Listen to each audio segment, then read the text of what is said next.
Welcome back, guys, and today we have amazing news from Tencent. So Tencent, if you don't know, is the biggest Chinese gaming company, and they are the owner of League of Legends. And they're also owner of a lot of other companies, but they own League of Legends, and by that you most likely already know them. So they're entering the market with their own game called Let's Hunt Monsters, and it will be released next month, but only in China. So the first really popular game on the Ethereum network was CryptoKitties, and that game kinda sucks in my opinion, but it was hugely popular just because people could make a lot of money. But it was amazing to see how blockchain could be implemented inside of a game, and that was all just a small test to Ethereum compared to how big this game could become. So this game could be 10 times or even 100 times bigger than CryptoKitties, because when some huge game publisher like Tencent releases a game, it automatically gets millions and millions of players, even if they are not really into gaming, they just want to see how this game will perform.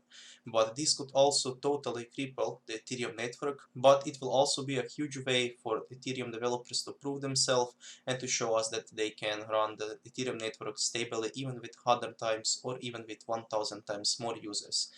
So this game looks a lot like Pokémon Go, and as you know, Pokémon Go was the most popular game when it got released.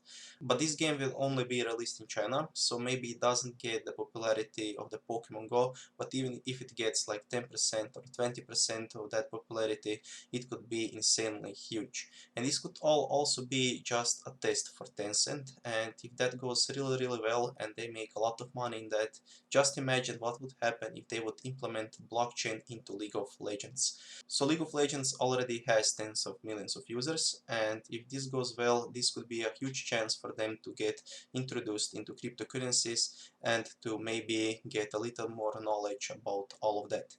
So the reason why games like this that look just like pure copies of some other games are so popular in China is because a lot of the things are banned in China.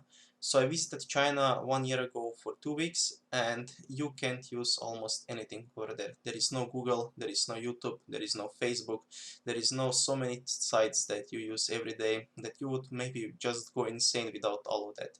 But they have all applications that they use are their own. They use WeChat for almost everything, and they have their own games which are copies but are really popular there. So if this game gets even like 10 or 20 million downloads, it will be amazing to see. But people don't realize how huge this could be. Just imagine all the older people that actually never played games on their phone before, but when Pokemon Go got released, they played that and they had a lot of fun. And if they manage to introduce them to this game and cryptocurrencies at the same time, this could totally change the way where cryptocurrencies are going, especially with the older generation of people that don't have other ways of getting that knowledge. So let me know if you will try to play this game by some means. Maybe we can download it on pirate sites and install it like that. But most likely it will not work in our own regions because it probably has only the map of China where monsters spawn. So I'm really excited about this. I will be watching this more carefully on YouTube when it gets released, and hopefully bring you more information about this when it gets released. So thank you for watching this video. Let me know down in the comments what you think about this game, and see you soon. Bye.